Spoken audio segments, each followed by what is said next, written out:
Guys, mag-try tayo dito sa Kazakhstan ng horse meat. So, meron tayo ditong traditional food nila dito, which is plov. And nandito pala tayo sa Nabat restaurant. Ito yung pinakasikat nilang restaurant dito. So, nag-order tayo ng juice, tapos meron din silang sinerve na free bread. So, let's try! So, first one, meron tayo ditong horse sausage. Nagawa lang sausage dito ang horse. And try natin siya ng ito lang.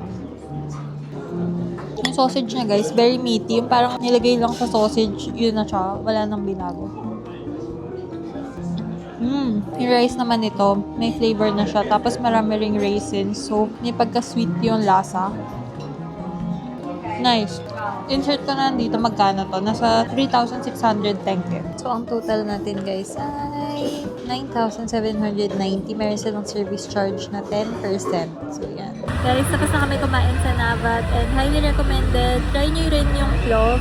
Pero yung taste niya, acquire nyo pa kasi meron siyang parang aftertaste. Tapos, mababait yung mga staff dito. And yun, may pa-freebie pa sila na nagustuhan namin kasi parang siyang pizza crust pala. So, yun na. Ikaw, ano masasabi mo? Mamantika, ang init sa katawan. Oo nga, mamantika. Perfect na perfect kasi winter dito.